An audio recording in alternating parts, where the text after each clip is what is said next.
신문 이야기 돌직구쇼에 오신 여러분 반갑습니다. 저는 신문 읽어주는 남자 김진입니다.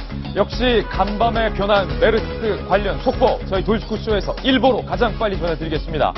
간밤에 메르스 확진자가 1명 증가했습니다. 그래서 메르스 확진자는 166명이 됐습니다.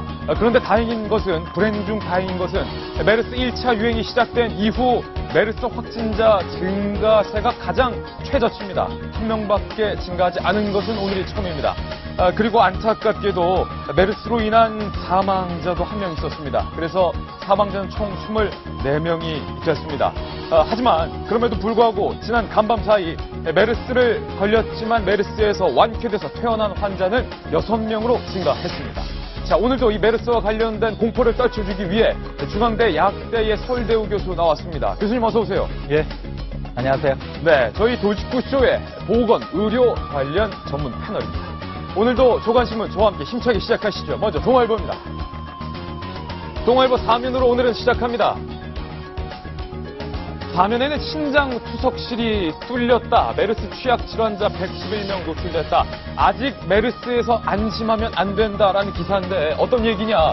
서울 강동 경희대병원 투석실을 이용한 환자가 끝내 메르스 확진 판정을 받으면서 투석실을 중심으로 적어도 111명이 노출되면서 이 메르스 대량 감염 사태가 벌어지는 것 아니냐는 우려가 나오고 있습니다. 사우디아라비아에서는 메르스 사망자의 절반 이상이 신장 질환을 앓은 바 있어서 더욱더 걱정은 커지고 있습니다. 신장 투석실. 잠시 후 이 얘기 자세히 전해드립니다. 다음 신문입니다. 한국일보 일면인데요. 청정, 제주까지 메르스 공포에 휩싸이다. 141번 환자 여러분 기억하십니까? 내가 메르스에 걸렸다면 다 퍼치고 다니겠다라고 의료진을 협박했던 그 환자가 제주 여행을 즐겼던 것으로 밝혀졌습니다. 그래서 제주 신라 호텔 영업 잠정 중단했고요. 대한항공은 비행기 승무원 등 22명을 자가격리 조치했습니다. 잠시 후 이 141번의 제주 동선 공개합니다. 다음 신문입니다. 네, 조선일보인데요. 5면입니다. 안타까운 소식입니다. 남편 이어 2주일 뒤 아내도 메르스 비급, 메르스로 인해서 사망했습니다. 대전에서 80대 부부가 나란히 메르스에 의해서 사망을 한 사건이 발생했습니다. 자세한 이야기 저희 잠시 뒤 전해드리겠습니다. 네, 다음 경향신문인데요. 경향신문 신면에 실린 사진입니다. 주제를 좀 바꿔서 황교안 국무총리 이야기입니다. 박근혜 대통령이 황교안 신임 국무총리에게 임명장을 수여했습니다. 그런데 제목을 보면요. 메르스 덕본 총리 메르스로 첫 시험대에 올랐다라는 제목인데요. 찬성과 반대, 반반입니다. 그래서 반쪽 총리로 임명이 됐지만 영 개운치 않은 황교안 총리의 임명 장면이 경향신문입니다. 다음 신문입니다. 이번에 한겨레 신문인데요. 자, 신경숙 씨의 표절 논란 아직까지 뜨겁습니다.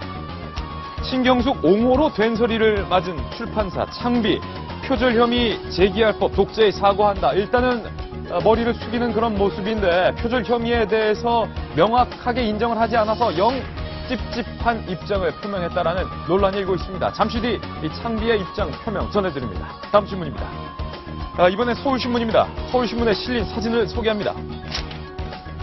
이 세 장의 사진, 잠시 뒤 저희가 다시 한번 소개해드리긴 할 건데요. 소양강, 소양호 그 많던 분은 도대체 어디로 갔을까요? 잠시 뒤 내용이 있습니다. 네, 이번엔 중앙일보입니다. 중앙일보 일면 사진입니다. 기분 전환하시죠? 대단했어요. 국민을 위로한 여자 축구 대표팀 첫 월드컵 16강의 희소식을 국민들에게 알렸습니다. 결승골을 넣은 뒤 16강에 확정 짓고 나서 환호하는 우리 여자 축구 대표팀의 사진이 중앙일보 일면에 실렸습니다. 자, 이 여자 축구 대표팀의 기분 좋은 정신을 받아서 오늘도 저희 돌직구쇼 메르스 한번 잡아보겠습니다. 다양한 소식도 전해드리겠습니다. 돌직구쇼는 여러분을 위한 쇼입니다.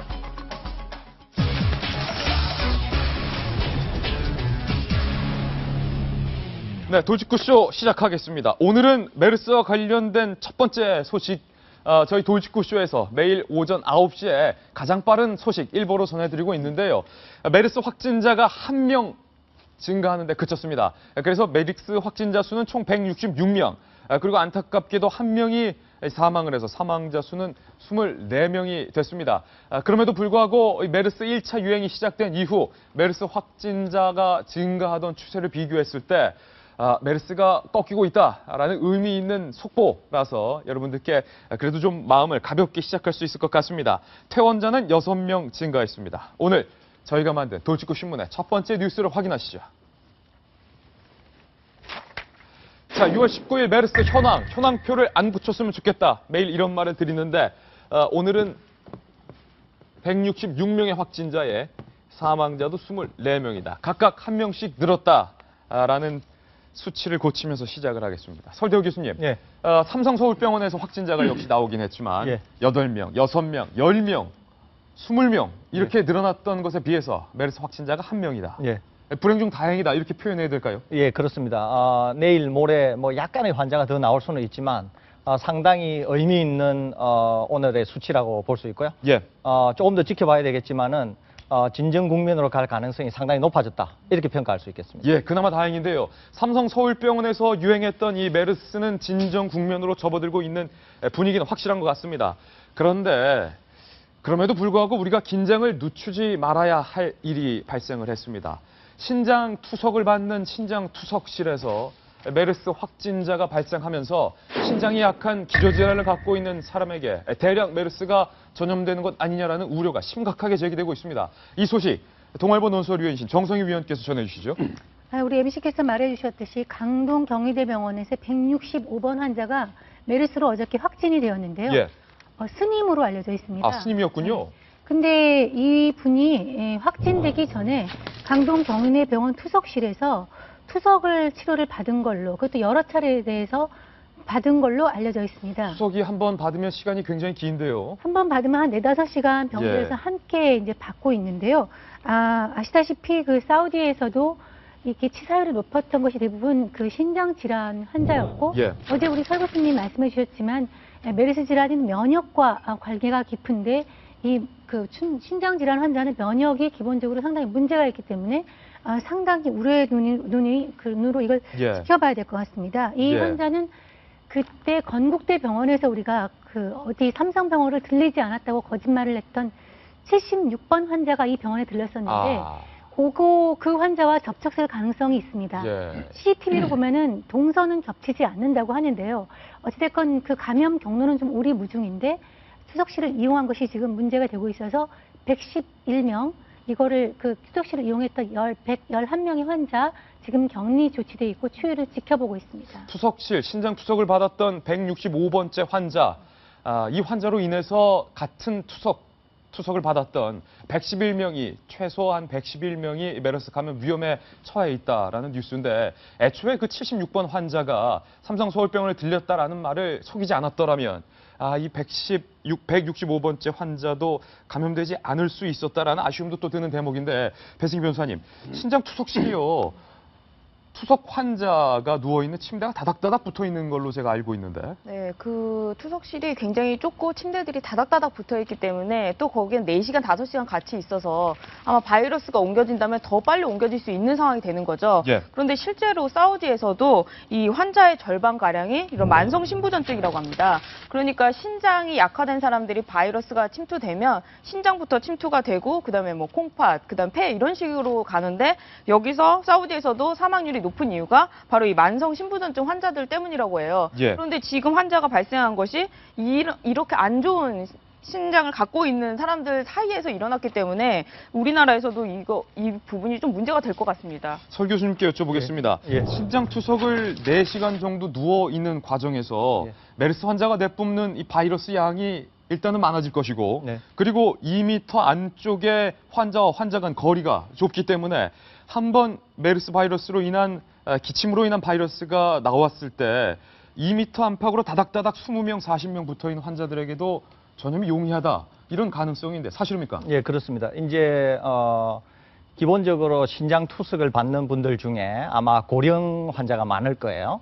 그다음에 이제 신장이 나쁘다 보니까 그것으로 인해서 상태가 굉장히 기본적으로 안 좋고 면역 기능이 떨어지신 분이 많기 때문에 바이러스 감염이 굉장히 취약합니다. 예. 그러니까 건강한 사람을 감염시키기 위해서는 많은 바이러스가 필요하지만 이렇게 상태가 나쁜 분들은 좀 더 적은 바이러스로도 감염이 좀 더 용이한 측면이 있어요. 예. 그러니까 이제 4-5시간 신장 투석을 받던 환자가 바이러스를 노출했는데 적은 양의 바이러스로도 이제 감염을 시킬 수 있는 그런 가능성이 높고 더더구나 신장이 나쁘기 때문에 감염이 된다고 하면 상태가 상당히 악화될 가능성이 있기 때문에 상당히 유의해서 지금의 이 사태를 지켜봐야 되는데 그나마 다행인 것은 예. 지금 격리 조치를 하고 있으니까 만에 하나 환자가 생긴다고 하더라도 이 내부에서 환자가 생길 거고 유의해서 보고 있기 때문에 그래도 상당히 조기 치료를 하면서 예. 상태는 좋아지지 않겠나 이렇게 생각이 됩니다. 우리가 긴장을 늦추지 말자라는 의미에서 이런 가능성에 대해서 다루고 있는데요. 두 번째로 저희가 준비된 뉴스도 역시 긴장을 놓쳐서는 안 될 것 같습니다. 돌직구 신문을 통해서 확인하시죠.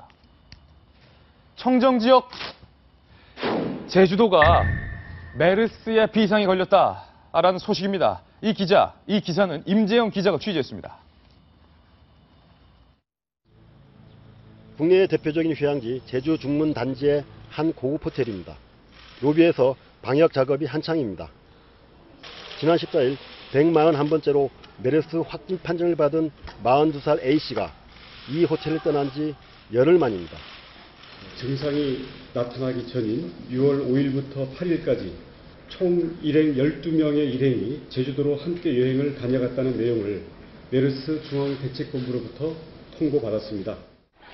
공항에서 렌트카를 타고 서귀포 신라 호텔에 도착한 A씨 일행은 둘째 날 낮까지 호텔 주변에 머물렀습니다. 그 다음 날 테마파크와 승마장 등을 방문한 A씨는 셋째 날 오후부터 상태가 나빠졌는지 식사 자리에 불참하기도 했습니다. 귀경 이틀 뒤인 10일 새벽부터 본격적인 발열과 기침 등의 증세를 보이던 A씨는 서울 강남 세브란스 병원을 찾았다가 메르스를 다 퍼뜨리겠다며 문을 박차고 사라지기도 했습니다. 메르스 확진 환자가 제주에서 여행한 사실이 알려지면서 관광객들의 불안감은 더욱 높아지고 있습니다. 또 이왕 여행 왔으니까 좀 즐거운 마음으로 하자는 건데 좀 그런 쪽은 생각 안 하려고 좀 노력하는 거예요. 불안한 마음이 있어도 그냥 어쩔 수 없이 강행한 여행. 제주도민들은 당국의 뒷북 대응을 지적하며 관광객이 더 줄어들까 걱정이 앞섭니다. 제주도 같은 경우는 메르스에 대한 이제 청정적인 이미지를 갖고 있었는데 앞으로 더욱 안 좋아질까봐 굉장히 걱정이 많이 돼요. 제주도는 신라호텔 직원 등 35명에 대해 자가 격리 조치를 내렸고 신라호텔은 당분간 영업을 중단하기로 했습니다. 동아일보 임재영입니다. 자, 우리 제주 지역에서 취재하고 있는 임재영 동아일보 기자가 다급히 이 리포트를 만들었는데요. 제주도의 현재 분위기를 잘 전해줬습니다. 141번째 환자가 제주도의 어떤 지역을 관광했는지 같이 동승한 사람에 따르면 미열 증상도 있었고 계속 기침 증세를 보였다 이렇게 증언하기도 했는데요. 제주도 지도에 저희가 동선을 그려봤습니다. 자, 먼저 5일 오후 2시에 가족 등 8명과 제주공항에 도착을 합니다. 그리고 렌터카를 타고 신라호텔로 이동을 합니다. 오후 5시에 신라호텔에 도착한 이 141번째 환자 일행은요. 오후 6시 신라호텔 인근 고깃집에서 저녁 식사를 한 후 호텔에 투숙합니다. 그리고 그 다음 날 6일 오전 호텔 뷔페에서 아침 식사, 신라호텔 뷔페에서 아침 식사를 하고요. 오후에는요. 수영장이 있는 식당에서 점심 식사를 합니다. 그리고 다시 렌터카를 타고 이동을 해서 제주시 해안도로의 횟집에서 굉장히 유명한 관광지요. 저녁 식사를 합니다. 그리고 다시 신라호텔로 돌아오고요. 그 다음 날 7일 오전입니다. 호텔 뷔페에서 역시 아침 식사 후 남원읍의 코코몽 에코파크, 이 대규모 관광단지인데 코코몽 에코파크에서 관광을 즐기고요. 제주 승마장으로 이동을 해서 제주 조천읍 승마장에서 역시 승마 관광을 즐긴 후에 다시 신라호텔로 이동한 다음에 8일 오전 역시 호텔 뷔페에서 아침 식사 후에 제주공항으로 이동을 해서 다시 서울로 돌아오게 됩니다. 그런데 박용진 대변인, 예. 이 141번째 환자가 어떤 환자죠? 몇 번 아마 곳곳에서 소개도 되고요. 언론에 보도가 많이 된 사람입니다. 141번째 환자. 내가 증상이 있다. 보건소에 신고를 했습니다. 예. 보건소에서 딱 들어보니까 문제가 있어요. 그러니까 우리가 갈 테니 기다리세요. 그랬는데 택시를 타고 그냥 왔어요. 예. 그리고 와서 진료를 하고 이제 그 검진을 받았는데 한 5시간 걸린대요. 예. 결과가 나오는 데까지. 그동안 어떻게 됐겠습니까? 이 격리돼 있을 거 아닙니까? 대기. 예. 왜 나를 가다 놓느냐. 어. 3시간 만에 문을 박차고 나가버렸어요. 그리고 택시를 또 잡아타고 걸쇠를 부수고 밖으로 예, 나가서. 또 이제 가버렸습니다. 예. 근데 확진 결과가 나왔어요. 아이고, 이 양성이시네. 그 전화를 해서 빨리 오시라. 양성이가 빨리 오시라. 했더니, 난 안 간다. 나 메르스면 그냥 바로 내가 퍼뜨리겠다. 뭔 난리를 쳤던 분입니다. 내가 메르스면 다 퍼뜨리겠다. 네, 그래서 아주 이 병원도 애를 먹이고 보건소도 애를 먹였던 바로 그분이에요. 그러니까 기본적으로 우리가 그걸 전해주면서 이거 시민의식이 없다라고 얘기를 했던 분인데 문제는 이분이 이제 청정지역 제주에 가족여행을 갔었다. 이것 때문에 예. 발칵 뒤집혔는데요. 근데 사실 조금 안심할 수 있는 대목은 뭐냐면 이분이 발열 증상이 나타난 건 10일이에요, 10일. 예. 근데 이분은 5일부터 8일까지 가족여행을 제주를 갔다 왔기 때문에 우리가 지금 메르스에 대한 기본 상식을 국민적으로 알고 있잖아요. 예. 증상이 나타나야 감염이 시작된다라는 것을 우리 설대우 교수님이 잘 알려줘서 잘 알고 있기 때문에 네. 그래도 괜찮지 했지만 그 관광 수입이 대부분인 제주로서는 초긴장을 하지 않을 수가 없는 상황인 거죠. 예. 아까 지금 뭐 브리핑하는 원희룡 지사의 얼굴 표정도 아주 밝지가 않던데요. 제주에서는 초긴장 상태이겠습니다만 메르스가 발생하지 않기를 예. 전염이 전혀 없었기를 기대를 하고 141번째 환자 참 이번 메르스 사태 기간에 여러 번 우리 눈에 띄네요. 아니 참 그나마 다행인 것은 방금 말씀해 주셨듯이 메르스 증세가 본격적으로 나타나기 이전인 8일까지 이분이 가족들과 함께 이 제주도의 관광을 즐긴 건데 일단은 제주 신라 호텔은 영업에 중단했어요. 네, 지금 걱정입니다. 제주도는 뭐 관광 수입으로 뭐 유지하는 그런 지역인데 호텔을 뭐 폐쇄할 정도니까요. 근데 이제 다행인 것은 같이 붙어 다녔던 바로 옆에 붙어 잠을 잤던 부인과 아들은 아직 발생을 메르스가 걸리지 않았답니다. 예. 그러니까는 뭐 더 멀리 떨어져 있던 분들은 그렇게 물론 대비를 해야겠지만 그렇게 큰 걱정은 하지 않고 제주도를 가셔도 될 것 같습니다. 근데 이 141번째 환자의 태도가요. 조금 시민의식이 성숙해 보이진 않아요. 그러니까 지금 논란이 됐었죠. 저도 뭐 이름도 모르고 하지만 141번째라고만 알고 있는데 여러 가지로 논란이 됐었죠. 그래서 시민의식의 실종을 따질 때 또 이분 케이스가 많이 나왔는데 그런데 어쨌든 이런 환자는 더 이상 발생해서 안 되고 또 하나는 제주도 여행 너무 걱정 안 하셔도 될 것 같고요. 특히 비행기 안에서는요. 감염이 잘 안 된다고 그럽니다. 비행기는 강제 환기시키기 때문에 병원처럼 밀폐된 공간이긴 하지만은 환기를 강시키기 때문에 비행기 안에서 메르스 바이러스가 그렇게 떠다니지 않으니까 걱정하지 않고 제주도 가셔도 될 것 같습니다. 네. 제주도에 지금 이제 중국 관광객들이 완전히 안 그래도 한국에 지금 12만 명이 취소가 됐다는데 그 중에는 제주도도 포함되어 있는데 이런 공포가 확산되면 제주도의 관광객이 중국 관광이 끊길까 걱정인데요. 예. 지금 말한 대로 35번 그 삼성병원의 의사처럼 가족한테는 전혀 감염이 되지 않았고 그러기 때문에 그 인근에 확산될 가능성이 없습니다. 한국인 스스로가 먼저 그 제주도에 찾아가는 모습을 보이면 이런 건 진정이 될 것 같고요. 141번 환자가 사람들이 좀 비난이 쏟아지는 이유는 아직 젊은 친구예요. 그러니까 지금까지 우리가 얘기했던 60대 이상의 자기밖에 모르고 살아온 시민의식이 부족할 수밖에 없는 연령층의 모습이 아니고 예. 그래도 배울 만큼 배웠던 어떤 사람이고 강남에 살고 있으면은 좀 잘 사는 것 같고 예. 또 비행기도 전문한 비즈니스석을 비즈니스를 타고 갔군요. 이용을 예. 했고 또 제주도에서 가장 좋은 호텔이라는 힐라 호텔에 묵었고 그러면 사실 우리 사회에서 좀 지도층에 있을 만한 예. 하고 또 배울 만큼 배운 사람이라는 생각이 드는데 이런 분들이 이렇게 조금의 이런 걸 불편을 참지 못하고 자기 성마른 어떤 성미를 보이면서 택시 타도 이용하고 그다음에 확진되니까 버리겠다 이런 예. 얘기를 하는 거는 정말 그 어떤 시민세계 바닥을 보여준 것이죠. 예. 그래서 우리가 정말 이거는 부끄러워야 할 모습이라고 생각을 합니다. 아니 제가 다 부끄러워요.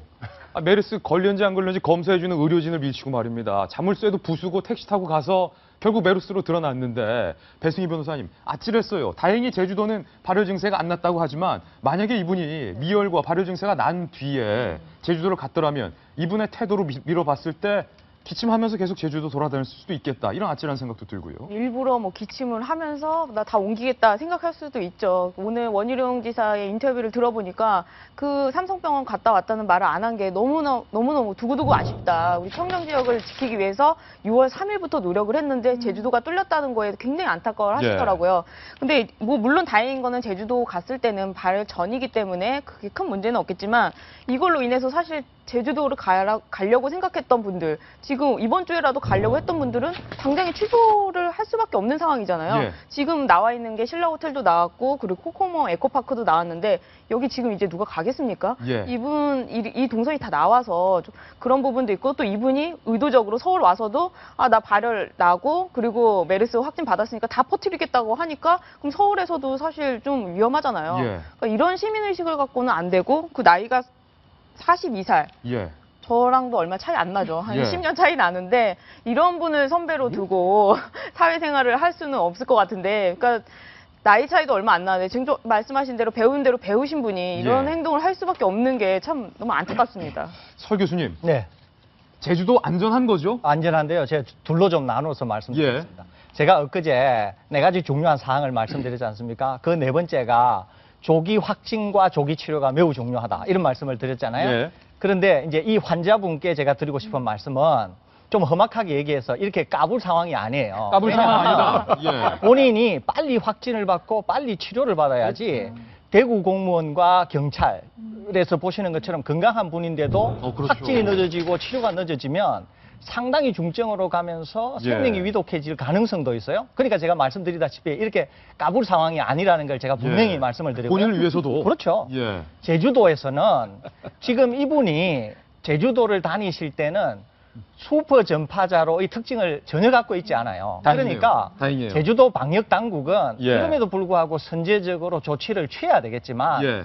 제주도로 여행을 가신 분들은 어차피 여행을 가셨으니까 즐거운 마음으로 충분히 즐기시다가 오셔도 예. 문제가 없는 지역이니까 예. 그렇게 이해하시면 되겠습니다. 다행입니다. 설 교수님 말씀 들으니까 좀 마음의 안정이 되고 우리가 또 알고는 있어도 머리로 우리 같은 비전문가보다 전문가가 말해주면 안심이 되니까 제주도 여행 계획하신 분들 걱정 마시고 안전하게 제주도 여행 즐겁게 다녀오셔도 될 것 같습니다.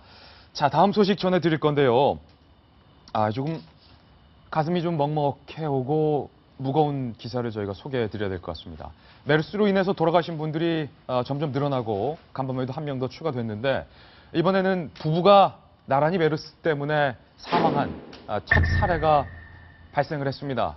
부모님 두 분을 떠나보내는 이 아들, 딸들, 임종을 둘 분 다 지키지 못해서 천추의 한이 된다, 가슴을 치고 있습니다.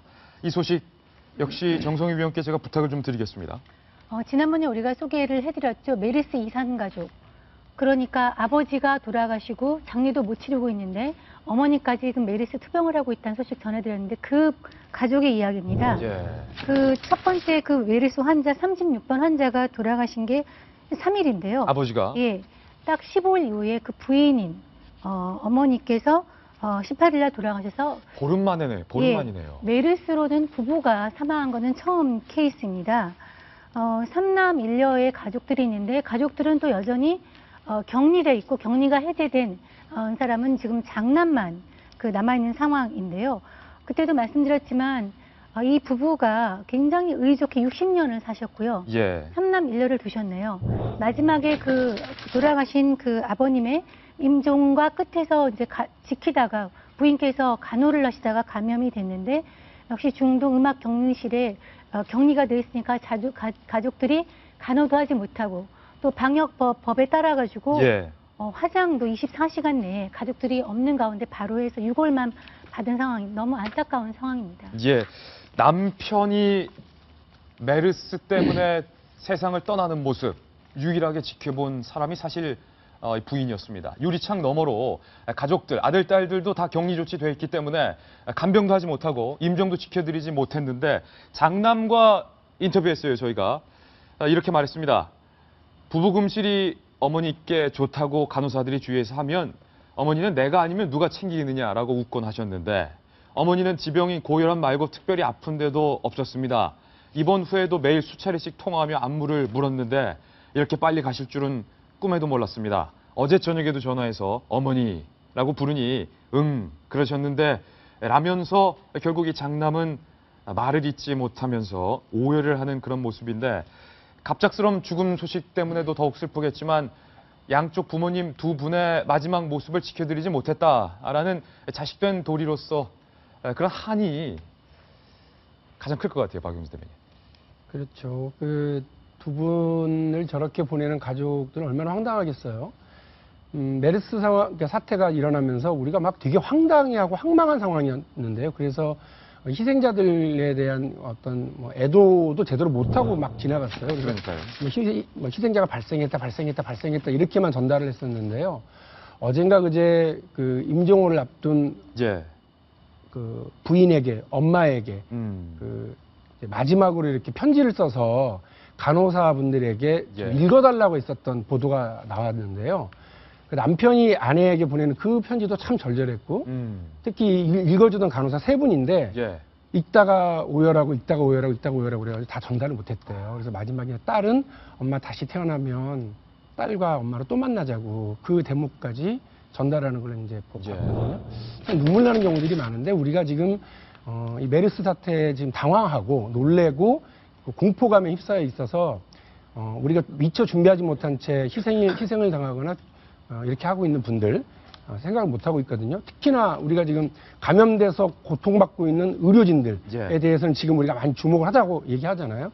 그런데 희생돼서 돌아가시는 분들, 이분들에 대한 생각들도 좀 많이 했으면 좋겠고요. 정부가 할 수 있는 일이 있다면 많이 좀 예. 도와줬으면 좋겠어요. 그래서 사실은 정부가 사건 초기에 정보를 제대로 빨리 공개했더라면 같은 병원에서 부모님이 입원해 있는 기간도 단축할 수 있었고 만약에 단축할 수 있었다면 어머님, 아버님 두 분을 이렇게 빨리 저 세상으로 보내드리지 않을 수도 있었겠다라는 자식들의 생각도 있을 것 같은데 가슴이 아픕니다. 그렇죠. 이게 뭐 사망률을 따지기보다는 실제로 내일이 되면 뭐 부모가 돌아가신 경우에는 메르스가 뭐 치사율이 몇 프로다 이게 무슨 의미가 있겠습니까?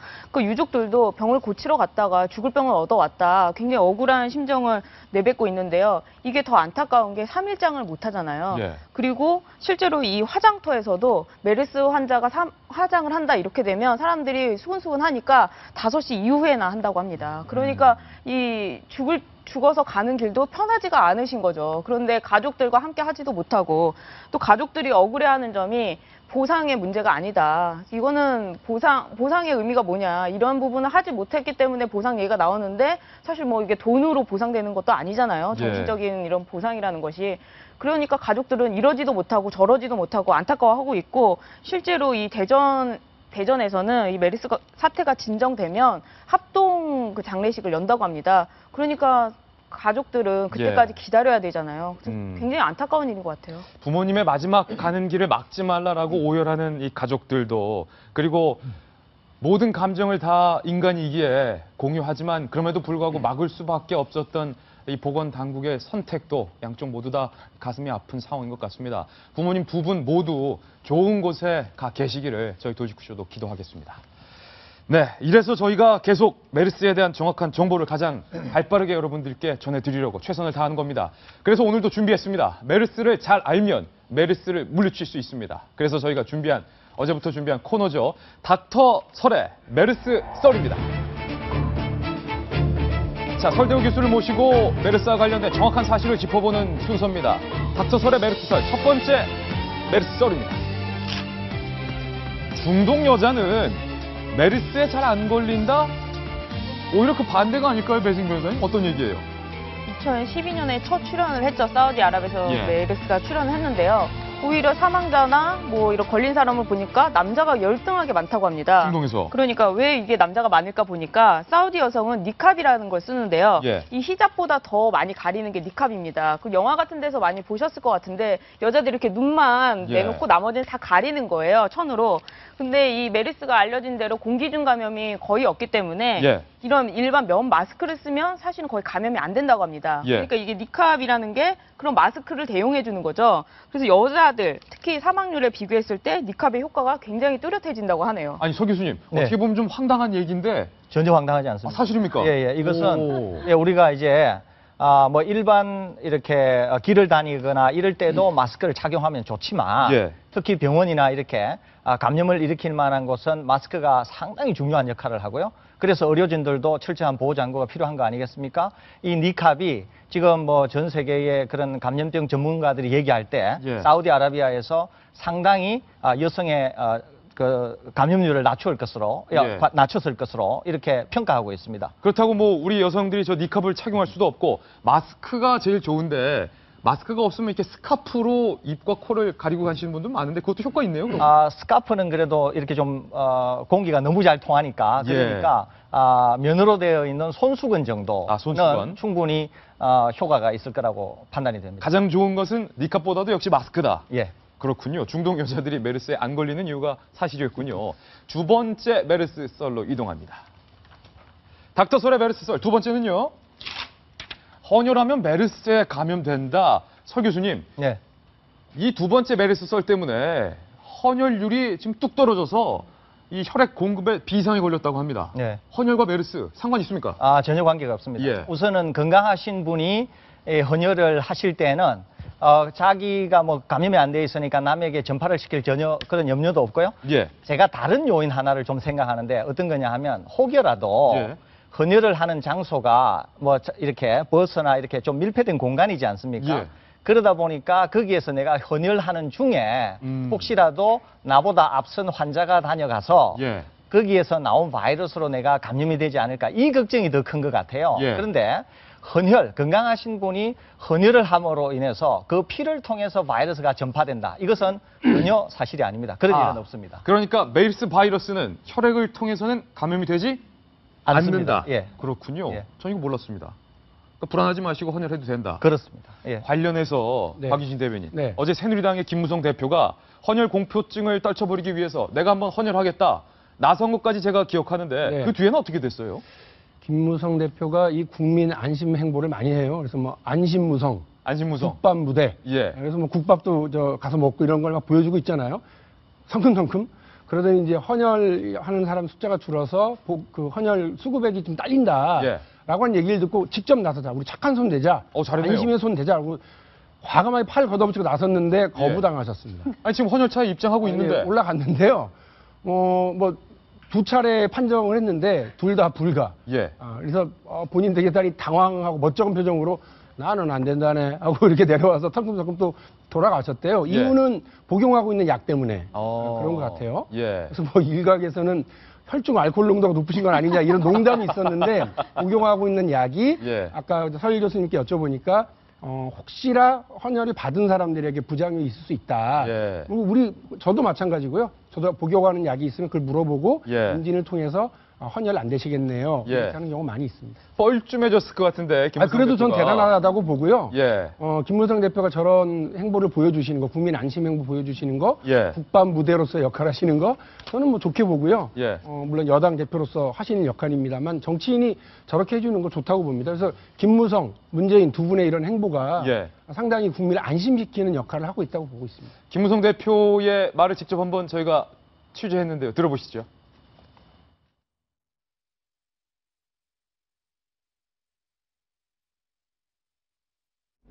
아이고 참 벌써 내가 헌혈도 안 받아주는 나이가 돼가지고 어쩔 수 없지 뭐 어쩔 수 없는 거지.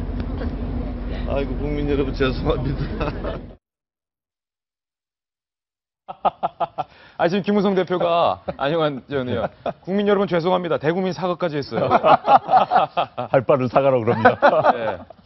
아니 사실 계속 국민 안전 공포로부터의 벗어나기 위한 그런 행보를 계속 하고 계시는데 헌혈도 얼마 전에 아마 언론에 보도가 됐었습니다. 예. 헌혈이 안 된다. 아마 그 보도를 보고 당직자들 끌고 나가신 것 같아요. 굉장히 잘한 행보입니다. 그리고 또 헌혈 안 된 것도 사람 너무 완벽하면 안 되는데 예. 또 그런 모습 보이는 것도 괜찮을 것 같습니다. 정치인으로서는. 설 교수님. 네. 정말 사실이죠. 약간 먹는 약이 있으면 헌혈이 안 될 수도 있다. 예, 그렇습니다.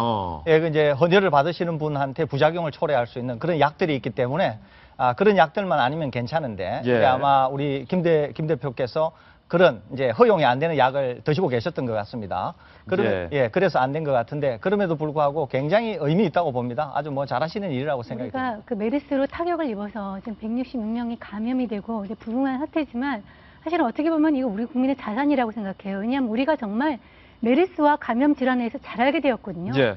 공기가 말면 안 된다는 거 전 국민이 알게 되었고 헌혈 전혀 상관없다는 거 알게 되었고 그다음에 메르스 뭐 이런 접촉이나 잠복 기간에는 감염되지 않는다는 것도 알게 되었고 그렇죠. 전 국민이 교육 효과를 받고 있는데 우리가 꼭 1년에 한 번씩 이러는 것 같아요. 작년에는 세월호 때문에 우리가 모든 선박 구조와 평형수의 뭐가 몇 가지까지 다 알게 됐고 박원석 교수 사태 때는 교신 저자와 일반 저자의 차이점까지 알게 되고 그렇죠. 또 뭐 저기 옛날에 성수대교 무너질 때는 우물통 공법이 뭔지 아닌까지 다 알게 됐고 이렇게 한번 사건이 날 때마다 국민들의 교육 효과가 정말 대단한 것 같습니다. 예. 게다가 이번에 저는 국민들이 손 씻는 습관이 다 들었어요. 사실 모든 감염의 가장 큰 감염체는 손이거든요. 그래서 뭐 눈의 안질 같은 경우도 손으로 눈을 만져서 감염이 된 경우가 많은데 아마 이번에 이게 다 진정되고 나면 안과 병원들 상당히 힘들어질 것 같은 그런 느낌이 듭니다. 예, 병원 힘들어져도 참 좋은 습관이죠. 병원 힘들어져도 국민들 건강한 게 최우선입니다. 네. 닥터솔의 메르스 썰 함께하고 계십니다. 세 번째 메르스 썰입니다. 세 번째는요. 북한에서요. 우리 메르스 치료제 북조선공화국은 개발했습니다. 지금 자랑을 하고 있는데 일단 그 황당한 얘기 진위 여부 저희가 따져보겠습니다. 안용환 전 의원, 북한 전문가로서 북한에서 메르스 치료제가 있다고 선전하는 내용부터 좀 전해주세요. 참 북한 재밌는 나라입니다. 예. 우리 기사 제목 이런 기사인데 벌벌 떨면서 메르스 치료제 있다고 선전한다. 이런 제목으로 기사가 하나 떴는데요. 지금 북한은 초비상입니다. 북한 현재 50여 개의 외교관국에 외교관 나가 있고 5만 명의 해외 노동자가 나가 있습니다. 중동의 노동자가 많이 나가 있습니다. 모두 출입 금지입니다. 지금 해외 근로자들 북한 못 들어갑니다. 평양도 지금 출입을 통제하고 있습니다. 왜냐하면 지난번에 말씀드렸지만 북한은 방역 시스템이 안 되기 때문에 한번 전염병이 번지면은 막을 수가 없었거든요. 북한 당도 압니다. 그렇기 때문에 굉장히 벌벌 떠는데 이제 북한의 한 전문가가 우리는 메르스 치료를 만들었다. 이제 뭘로 만들었느냐? 이름이 금당2 주사약. 금당2 주사약입니다. 이름은 있어 보여요? 예. 그러니까 개성 인삼에다가 히토류 비료를 준답니다. 그래서 그 인삼에 히토류가 들어가서 그것을 이제 복합 화학물로 만들어서 만든 이른바 면역력을 높이는 약이라고 하는데 근데 모르겠습니다. 북한 약은요.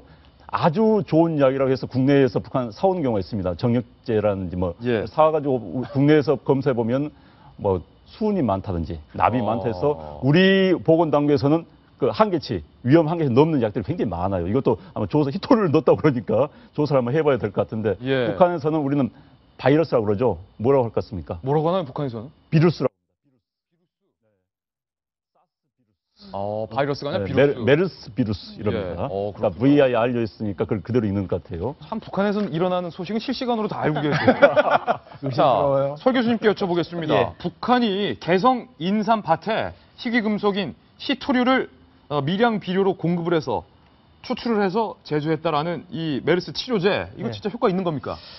효과가 없고요. 없어요? 우선 제가 좀 말씀드리고 싶은 게 뭐냐면은 우선 면역력이 충분하려고 하면 균형된 식사, 그러니까 올바른 영양 상태를 가지고 있는 게 대단히 중요해요. 우리가 잘 알다시피 북한 사회가 그러지 못하지 않습니까? 그러는데 이제 이렇게 정권을 위협할 만한 메르스 사태가 생기니까 지금 이제 이와 같은 치료제를 얘기하는 것 같은데 감염 환자가 나오게 되고 그 환자를 통해서 퍼지게 되면 여기 북한에서 얘기하는 이런 치료제는 아무런 소용이 없습니다. 그래서 오히려 북한 정권이 얼마나 취약한가 하는 걸 보여주고 있고요.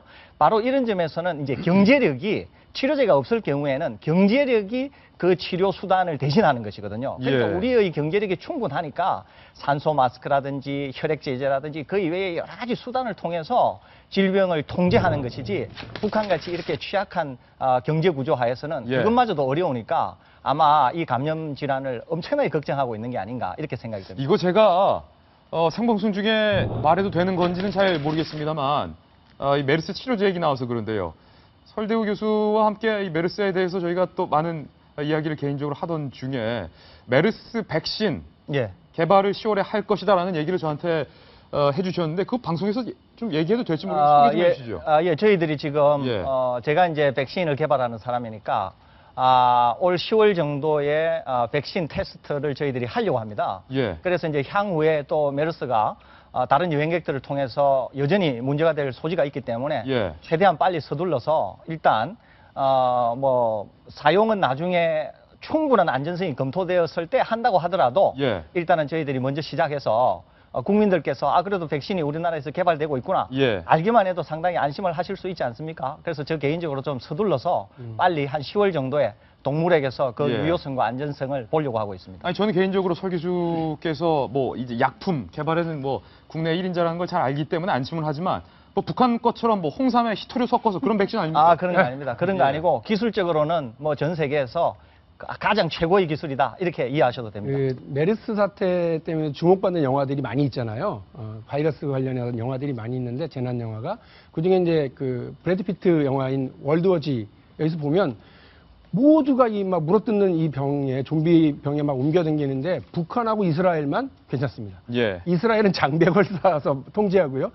북은 물어뜯어야 되니까 온 국민의 이빨을 다 뽑아버린다고 하는 황당한 설정을 했어요. 예. 그만치 북한이 이 통제는 있습니다만 그만치 겁을 내고 있는 거죠. 예. 외부에서 바이러스가 침투하고 전염병이 창궐하면 나라 망한다 이렇게 생각하고 있는 건 분명한 것 같습니다. 예, 이 설 교수께서 백신 개발과 테스트에 성공하기를 또 국민의 한 사람으로서 응원하겠습니다. 메르스와 관련된 이모저모까지 저희 전해드렸습니다. 이번에는 주제를 바꿔보겠습니다. 다음 돌직구 신문입니다. 내가 메르스 컨트롤 타워다. 메르스가 종식 때까지 선봉에 서겠다. 황교안 총리 후보자 딱지를 떼고 국무총리 임명장을 받았습니다. 그런데 반쪽 총리라는 타이틀도 붙게 됐습니다. 성시훈 기자가 취재했습니다. 황교안 신임 국무총리는 임명장을 받자마자 메르스 전담 의료기관인 서울국립중앙의료원으로 향했습니다. 메르스 종식을 최우선 과제로 선언한 겁니다. 정말 긴밀하게 잘 해주셔서 감사하고 그렇게 꼭 좀 해주셔서 본인들이 좀 건강하세요. 황 총리는 이 자리에서 국민의 생명과 안전은 국가 존립의 최우선 가치라며 자신이 컨트롤 타워가 돼 메르스 종식의 선봉에 서겠다고 목소리를 높였습니다. 황 총리는 각 장관들에겐 메르스 사태는 시간과의 싸움이라고 강조하고 이 상황이 끝날 때까지 비상근무에 들어가겠다고 다짐했습니다. 또 의료기관 중 감염 관리가 미흡하거나 관리 부실이 드러나는 곳은 즉각 대응팀의 판단하에 일시폐쇄를 원칙으로 강력 대응하겠다고 밝혔습니다. 메르스 현장 방문과 회의 주제로 총리 취임식은 오후 6시가 돼서야 열렸습니다. 취임식에서도 메르스 종식을 강조했습니다. 저는 국무총리의 명운을 건다는 각오로 메르스를 조속히 종식시키도록 노력하겠습니다. 앞서 황 총리의 임명 동의안은 56.1% 찬성률로 본회의에서 가결됐습니다. 지난 4월 이완구 전 총리 사퇴 후 52일 만에 총리 공백이 해소된 겁니다. 황 총리는 내일 국회 대정부 질문에 참석합니다. 채널A 뉴스 성시훈입니다. 자, 신임 국무총리가 이 메르스 사태의 최전선에 써서 비상근무까지 하면서 진두지휘하는 모습은 참 국민들로서 환영하고 반가울 일입니다. 그런데 문득 저는 이런 궁금증이 생겼습니다. 어제 국무총리 임명 동의안 이 투표 결과를 보면요. 찬석이 156표, 반대가 120표였는데 새누리당 인원수가 156명. 정확히 인원수와 일치했고 새누리당을 제외한 무소속과 야당 의원들의 반대표 숫자도 정확히 일치했는데 박용진 대변인께 묻겠습니다. 네.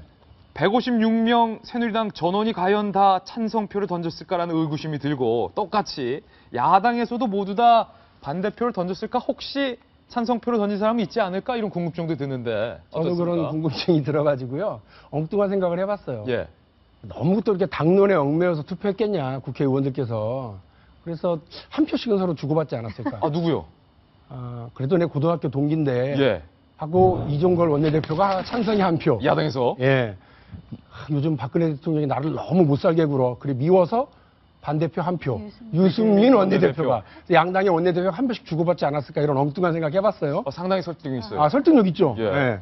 근데 이제 이 메르스 총리라고 이제 이야기를 하는 이유가 메르스 정부에 약간 묻어간 느낌이 있어요. 그래서 여러 문제점이 있습니다만 제대로 규명되지 못한 채로 왔다. 그럼에도 불구하고 저는 왠지 이분이 메르스 진압을 잘할 것 같아요. 왠지 이분이 공안통 검사 출신으로서 얼굴이 좀 약간 웃음기도 없는 분이잖아요. 그래서 무슨 뭐 원천 봉쇄, 예. 강경 진압, 뭐 전원 연행, 그리고 뭐 해산 명령 사자성 이런 쏟아져요. 이런 그 예. 시위 진압용 용어들과 아주 뭔가 잘 어울려서 메르스를 진압하고 격리하고 조치하고 연행하는 과정은 예. 상당히 잘하실 것 같다. 그리고 어제도요. 그 총리 취임식 딱 뒤로 미루고 바로 현장 달려가는 모습. 그건 잘했어요. 상당히 잘했고요. 예. 또 저 담당 장관이 문영표 장관 아닙니까? 네. 의전하겠습니다. 의전됐고요. 가서 할 일 하세요. 지금 안 보이잖아요. 그러네요. 주변에 장관이나 의원들이 안 보입니다. 의전 필요 없고 내가 이제 컨트롤 타워니까 알아서 할게. 걱정하지 마셔. 이렇게 분명히 메시지를 던진 것도 잘했습니다. 네. 그런데 이제 첩첩산중 이제 그 겨우겨우 인사청문회 통과하고 나니까 이제 메르스 뭐 또 해야 돼 문턱 넘어야 되죠. 그 다음에 또 가뭄도 있으니까 요것도 또 문턱 넘어야 되죠. 경제 침체라니까 요 문턱도 넘어야 되는데 예. 사실은 박근혜 대통령이 이분을 지명하면서 했던 거는 가뭄, 메르스, 경제 이게 아니었고요. 예. 사회에 만연돼 있는 부정부패 척결하시고 그랬네요. 참. 정치 개혁 하시고 이렇게 했던 거 기억하시죠? 그래서 이분이 할 일이 산더미 같이 많습니다. 예. 뭐 잘해 주시기를 기왕 이렇게 되셨으니까 잘해 주시기를 기대하겠습니다. 오늘 경향신문 제목 지금 저희가 소개해드리고 있는데요. 경향신문 제목이 참 절묘하게 잘 뽑은 것 같아요. 황교안 총리 기사에. 메르스로 덕 본 총리, 메르스로 첫 시험대다. 메르스로 덕 봤죠. 사실은 이 전관리와 관련해서 고액 수당과 관련해서 기부하겠다라고 밝혔지만 과연 적절히 기부했느냐라는 의심에 대해서 제대로 해명을 하지 못하고 총리로 통과를 됐는데 메르스로 덕 봤으니 메르스를 해결하는데 최우선의 힘을 쏟아주시기를 저희가 권고하겠습니다. 그런데 오늘 아침 신임 국무총리가 김무성 대표와 면담을 했습니다.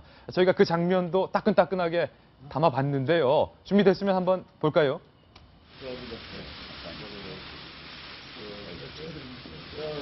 자, 지금 김무성 대표와 신임 국무총리 그리고 여당 지도부와 함께 이 면담을 하고 있는 그런 모습인데 일단 표정들은 다 밝습니다. 왜 그럴까 하느니 어제 156표 또 새누리당 내에서 여론을 잘 무마했어요. 잘 동료를 해서 전원 찬성이라는 결과를 얻었기 때문에 함께 악수를 하면서 밝은 표정, 메르스를 잘 진압하겠다라는 그런 의지의 표명인 것 같은데 정성희 의원 어떻게 보세요? 그렇습니다. 사실은 메르스 총리라는 말이 메르스에 붙여가지고 별로 좋지도 않은데 본인은 메르스 총리라는 말이 그렇게 기분 나쁘지 않은 것 같아요. 네. 메르스 덕을 봐서 됐고 오늘 또 공교롭게 총리 취임한 다음 날 메르스 확진자가 한 명밖에 나오지 않아서 사실은 어떤 메르스 국면을 그 어떤 컨트롤한 다음에 통제한 다음에 총리가 이제 되셨기 때문에 앞으로 이것을 잘 국면하고 진압을 하면 오히려 메르스 극복을 한 총리다. 그런 평가도 받을 수 있을 만한 상황이라 또 이런 상황에서 우리나라 최초의 언론에서 쓴 제목을 하면 럭키가이다. 럭키가이다. 그렇게밖에 표현할 수 없을 것 같습니다. 예, 황교안 국무총리 과연 메르스 사태에서 어떤 역할을 할지 두 눈 부릅뜨고 저희 도직구쇼도 계속 지켜보겠습니다. 이번에는 주제를 바꾸겠습니다. 저희 신문 속 사람들의 동행에 주목해보는 신사동 그 사람 순서인데요. 신사동 그 사람에 준비된 인물을 여러분들께서도 짐작하실 겁니다. 만나보시죠. 신사동 그 사람 가운데 인물을 공개합니다. 창비와 창피 사이 절묘한 제목을 뽑았습니다. 소설가 신경숙 씨입니다. 어제 창비 측에서 애초에는 신경숙 씨와 더불어서 이건 절대 표절이 아니다 라고 전면 부인을 했는데 언론의 질타와 또 국민들의 지적에 일단 문단 측, 창비 측에서는 꼬리를 내리는 그런 모습을 보였습니다. 그런데 이번 사태와 관련해서 소설가 이순원 씨는 이렇게 글을 썼는데요. 오늘 한국일보에 기고한 내용을 제가 설명을 좀 읽어드리겠습니다.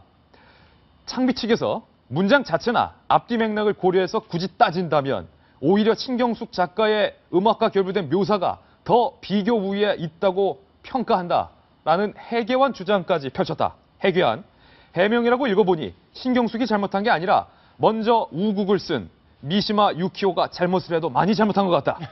신경숙 작가의 묘사가 더 비교 우위에 있는데 이 무엄한 일본 작가가 미래의 신경숙이 쓸 묘사를 수십 년 앞서 남의 보리밭 짓밟아 놓듯 미리 망쳐놓은 거라는 얘기가 아닌가. 소설가답게 굉장히 풍자를 해서 비꼬아서 비판을 하고 있는데 자 오늘 신경숙 이야기를 하겠습니다. 정성희 위원님, 소설가들이 이런 비판까지 내놓고 있는 상황에서 전면 부인하던 창비 입장 어떻게 바꿨습니까? 어저께 이제 우리가 아침에도 얘기하고 어저께 저희뿐만 아니라 전국의 네티즌들이 아주 엄청난 그런 공격을 퍼부었습니다. 이번 공격의 초점은 사실 신경숙 작가보다는 그 작품을 출판했던 출판사 창비에 쏟아지고 있는데요. 예. 이런 견디지 못했는지 어제 저녁에 창비가 입장을 내놨습니다. 뭐라고 했냐면 독자 여러분께 드리는 글이라는 사과문을 통해서 이번 사태에 대해서 신중하게 판단하지 못한 점은 어떤 사고라도 용서받지 못한다고 생각한다. 예. 그렇지만 또 이렇게 얘기했네요. 지적된 일부 문장들에 대해 표절의 혐의를 충분히 제기할 법하다는 점을 인정하겠다. 무슨 말이죠, 그건? 그러니까 표절을 제기할 법하다.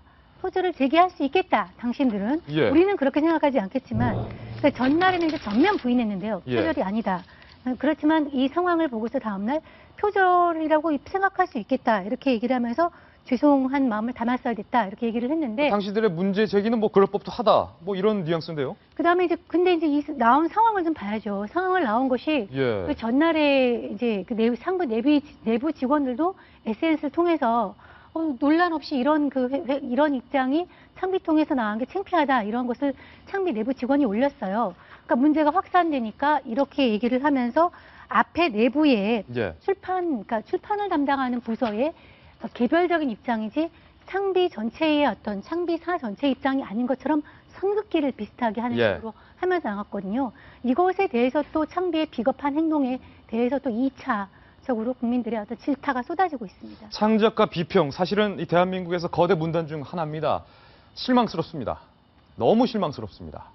거대 문단, 한국의 건강한 문단을 이끌고 있는 출판사가 이 표절 사태에 이 정도밖에 무책임한 해명을 하지 못한다는 사실에 저도 이 신문에 있을 때 전직 문화부 기자를 해봤기 때문에 너무 실망스러운데 박윤진 대변인. 예. 오늘 사설 제목들이요. 문학사적 충격을 준 표절 사건 대충 넘길 일이 아니다 한국일보. 표절 논란 신경숙지와 창비의 무책임한 태도 경향신문. 최고 작가 도덕성 의식해 한 신경숙의 해명 중앙일보. 모든 조간신문에서도 창비의 해명이 실망스럽다라는 사설을 썼는데 두 번째 창비의 해명에 대해서 어떻게 만족하십니까? 어제 이 얘기를 우리가 처음 다뤘잖아요. 이 문제와 관련해서 정확하게 정상희 위원하고 안영환 전 대변인께서 이 구조적인 상황을 정확하게 설명을 해주셨어요. 인기 소설가의 눈치를 본다 이거죠? 예, 그리고 이 문단에서 눈치를 볼 수밖에 없는 상황. 그리고 뭐 어저께 제가 소개한 고종석 씨의 질타. 예. 이거 다 신경숙 씨가 창비에게 돈 벌어줬기 때문에 이러고 있는 거다라고 아예 그냥 맨나스를 딱 드러내면서 얘기를 했잖아요. 예. 그러니까 창작가 비평이 이 오래된 표절 논란을 몰랐을까요? 창작가 비평이 신경숙 씨를 둘러싼 이런 논란과 관련해서 검증할 시간이 없었을까요? 예. 다 알고 있었으면서 이러는 거 아니냐라고 지금 하는 것 때문에 더 놀라운 거예요. 저뿐만이 아니라 예. 집에 가면 웬만하게 뭐 대학 왔다 갔다 하는 사람들, 웬만하게 책을 좋아하는 사람들은 집에 창비책 한두 권 다 있고요. 창비가 발간한 소설이나 창비가 발간한 시집이 다 있습니다. 예. 근데 이렇게 사랑받고 국민들이 좋아해줬던 이 출판사가 이 상황에 대해서 책임 있는 태도가 아니라 나 몰라라는 태도. 예. 당신은 당신대로 나는 나대로 해석할게. 그리고 혹은 표절이 분명할 것으로 보여지는 이 논란에서 작가의 편을 들어요. 고종석 씨 표현대로면 돈 벌어준다는 이유로 예. 이렇게 하면 안 되는 거 아니냐는 거죠. 적어도 예. 지성을 이끌어 나가고 있는 출판사, 한국 문단을 이끌어 나가고 있는 출판사라면 이 문제에 대해서 냉정하게 사과할 건 사과하고 재발 방지를 위한 노력을 어떻게 할 건지 같이 고민을 해야죠. 예. 나락에 떨어져야 땅을 딛고 다시 일어나는 거 아닙니까? 예. 근데 지금 상황은 안 떨어지려고 그냥 발버둥을 치면서 온 군데 한국 문단 전체를, 우리 국민들 전체를 실망에 빠뜨리고 절망에 빠뜨리는 상황으로 가고 있는 거 아니냐는 생각이 듭니다. 어떤 조간신문의 문학담당 기자는요, 오늘 기사 말미에 이렇게 썼습니다. 신경숙 씨처럼 책 한 권에 수백억 원 매출이 달린 거물 작가라면 창비 같은 출판사가 문제 삼기는 더욱 어렵다. 메이저 출판사, 비평가, 작가, 이 카르텔이 이렇게 공고한 체제를 유지하는 사이 우리 문단은 자적 능력도 창작의 열의도 잃어가고 있다. 문학 담당 기자는 이렇게 개탄을 했고요. 아까 제가 이순원 소설가의 창비 비판하는 부분을 읽어드렸는데 창비도 창비인데 애초에 논란의 한복판에서는 신경숙 씨는 계속 표절이 아니다라는 입장으로 일관하고 있습니다. 신경숙 씨의 태도가 더 문제라는 지적이 더 많습니다. 이런 내용입니다. 안 읽고도 다 베꼈을 수 있는 초절정 유체 이탈의 독서법이란 말인가? 표절은 해당 작품의 문제 부분이 얼마나 비슷하며 영향을 받았는가 그거를 따지는 것이지 그걸 읽었네 안 읽었네 독서 알리바이로 따지는 게 아니다. 안 의원님 어떻습니까? 사실 판단은 본인이 하는 게 아닙니다. 표절은. 범죄 행위에 대해서는 외부에서 범죄 행위다 하는 거지 본인이 할 수는 없고 또 하기 어렵지요. 그런데 이제 지금 신경수 씨하고 창비 이야기가 나왔는데 현재 문단에서 가장 중요한 게 카르텔입니다. 정말 이 카르텔인데 어떤 의미에서는 평론가들은 지금 신경수 씨의 이런 문제가 드러남으로써 그동안 직무유기를 해왔던 게 드러난 셈입니다. 그렇기 때문에 창비에는요 편집위원들, 평론가, 작가들로 구성이 됐습니다. 이분들은 지금 신경숙 씨가 잘못했다, 표절이라고 하는 순간 과거의 본인들의 직무유기를 인정하는 꼴이 되기 때문에 쉽게 창비가 인정하기 힘든 그런 구조가 되어 있는 것이죠. 그런데 지금 우리 문단이요 이제는 굉장히 지금 정체되어 있습니다. 과거에 지금 창비, 그다음에 현재 문단은 창비하고 문학동네는 잡지책이 있습니다. 두 군데가 과거에 현대문학이라는 잡지를 치고 나오면서 새로운 문화운동을 했습니다. 그런데 이제는 그런 문화운동을 할 만한 동력이 상실됐어요. 워낙 창비를 필두로 한 이들이 과도한 카르텔을 형성하기 때문에 누구도 치고 나오지 못합니다. 그러니까 권력이 오래되면 썩듯이 지금 정체되어 있다 보니까 이런 쇄신이 이루어지지 못하고 혁신이 이루어지지 못하는 겁니다. 그래서 이번 기회에 제가 어제도 이야기했습니다만 우리 문단을 다시 한번 돌아봐야 됩니다. 평론이 제대로 이루어지지 않네. 평론을 하면 주례사 수준의 평론. 그걸 주례사 평론이라고 그럽니다. 주례사 평론. 네. 주례사 평론하는 평론가들 이제는 자성해야 됩니다. 정말 냉철하게. 그러다 보니까 이제 우리 사회에 지금 평론 문화가 사라졌어요. 지금. 그래서 냉철하게 작가의 글을 비판하고 또 지적하는 그런 문화가 사라졌는데 이제 다시 한번 사실 문학인들, 소설가, 시인들은 스스로가 저항의식을 가지고 있다고 그럽니다. 문화인들은 저항의식 가질 수밖에 없습니다. 그런데 그런 저항의식이 사라진 상업화된 문화가 너무 판치고 있다. 이제 이것도 자성해 봐야죠. 신경숙 씨의 문제가 되고 있는 소설의 표절 부분을 저희가 다시 한번 준비했는데요. 이 표절 부분을 패러디한 패러디 글까지 나오고 있는데 일단 살펴보시죠. 자, 미시마 유키오의 우국이라는 표현을 표절했다는 논란이 일고 있는 부분입니다. 먼저 신경숙 씨의 전설. 두 사람 다 건강한 육체의 주인들이었다. 그들의 밤은 격렬했다. 남자는 바깥에서 돌아와 흙먼지 묻은 얼굴을 씻다가 뭔가를 안타까워하며 점점점. 미시마 유키오의 우국입니다. 두 사람 다 실로 건강한 육체의 소유자였던 탓으로 그들의 밤은 격렬했다. 밤뿐만 아니라 훈련을 마치고 흙먼지 투성이의 군복을 벗는 동안마저 안타까워하면서 점점점. 이것을 패러디한 댓글이 이렇게 나오고 있습니다. 그 뒤에 준비했는데요. 살짝 밀어보면 나옵니다. 두 사람 다 건강한 양심의 주인은 아니었다. 그들의 베끼기는 격렬했다. 출판사는 바깥에서 돌아와 흙먼지 묻은 얼굴을 씻다가도 원고를 안타까워하며 서둘러 여자를 채근하는 일이 매번이었다. 첫 표절을 하고 2달 뒤 남짓. 여자는 벌써 표절의 기쁨을 아는 몸이 되었다. 여자의 청순한 머릿속으로 문장은 향기롭고 풍요롭게 베껴들었다. 그 붙여넣음은 글을 쓰는 여자의 원고지 속으로도 기름지게 스며들어 이젠 여자가 표절을 하는 게 아니라 표절이 여자에게 빨려오는 듯했다. 여자의 변화를 기뻐한 건 물론 출판사였다. 아이디 SEO04별내게.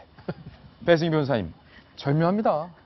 그러니까 미국에서 공부하신 분이 얘기를 해주시는데 미국에서는 어떤 논문 표절이라든지 이런 표절이 6단어 이상가 똑같으면 표절이라고 해요. 지금 신경숙 씨 소설과 지금 우국 소설이 한 문장에 6단어 이상이 똑같거든요. 그러니까 사실상 표절이죠. 사실상이 아니라 정말 그야말로 표절인데 이거 음악 같은 경우에 대중음악 같은 경우에 짧으니까 우리가 금방 알아채고 듣다 보니까 쉽게 알 수 있지만 소설은 좀 길잖아요. 그리고 또 찾아야 되니까 이 표절 시비가 붙는 게 어려운데 이 정도 표절 시비 나왔다면 사실 창비에서도 이게 아니라고 한다면 글을 모르는 거죠. 아니면은 정말 문학을 배우지 못한 사람이라던가 이 표절 시비의 논란에 대해서 너무나 이 자만한 태도는 좀 문제가 있다고 보고 여기에 또 우리가 댓글로 이렇게 풍자하는 것은 그것이 비판받을 만한 행위이기 때문이 아닌가 생각이 듭니다. 20년 글쟁이인 더군다나 동아일보의 논설위원인 정성희 논설위원께서 볼 때 이 패러디 댓글의 어떤 문학 정도, 문학 수준이 상당한 것 같아요.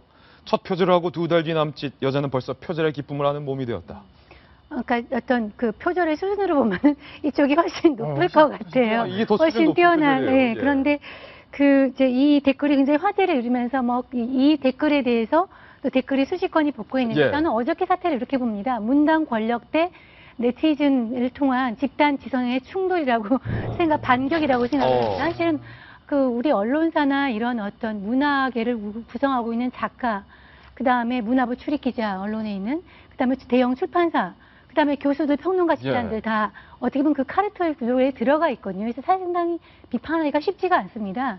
근데 그런 거를 알고서 출판사가 어저께 미온적인 태도를 보였는데 어저께 이렇게 보도가 되고 사실은 이 출판사의 이 표절 여부를 사실 제가 판단한 것보다 국민들이 여러분이 딱 보시면 다 아실 수 있는 거거든요. 그거를 이제 아니라고 이제 하면서 끌어왔던 것이 이런 침묵의 카르텔 구조인데 딱 드러나니까 우선 이 집단지성을 통한 이 네티즌들이 먼저 까발린 것이죠.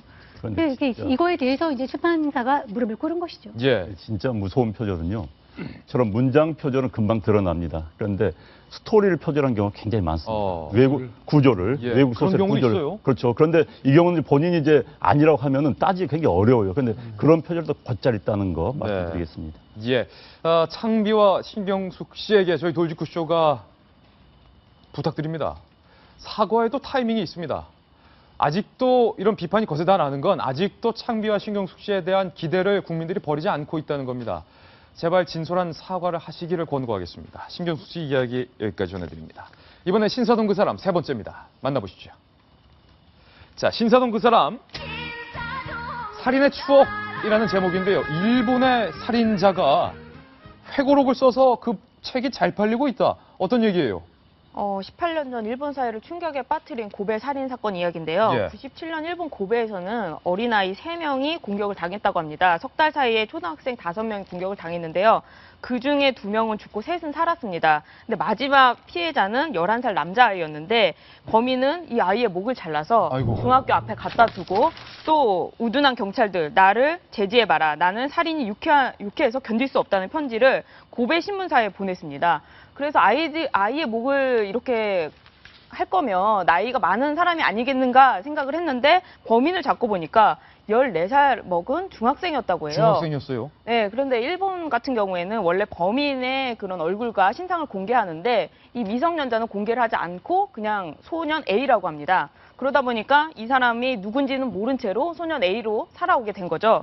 그리고 이 사람이 소년원과 의료소년을 왔다 갔다 하다가 2005년도에 출소를 하고 지금 나이 32살인데 이 사람이 전 소년 A라고 하면서 이 살인에 대한 추억을 책으로 쓴 것이죠. 그런데 일본에서는 이 무라카미 하루키가 굉장히 유명하잖아요. 그 정도 수준으로 이 책이 매일 팔리고 있다고 합니다. 근데 문제는 뭐냐면 이 살인 사건의 살인마가 바로 이 책을 썼다는 것이죠. 그렇죠. 거기서 문제가 되는 거죠. 보통 우리가 뭐 살인의 추억이라든지 뭐 살인을 가지고 실제를 뭐 영화하거나 드라마하는 경우는 이제 제3자가 피해자와 합의를 하고 이런 부분에 대해서 얘기를 하는데 일본에서 문제가 되는 거는 이 살인마가 어떤 반성도 없이 이런 책을 쓰고 이걸로 돈벌이를 하고 있다. 이 부분에 대해서 좀 문제가 되는 것 같습니다. 살인의 추억을 팔아도 되나라는 제목인데 이 회고록 중에 한 부분을 제가 읽어드리겠습니다. 살인마, 범인은 18년 전 자신의 범행을 복귀하면서 이렇게 썼습니다. 고백하건대 아름다운 장면이었다. 죽어도 좋다고 생각했다.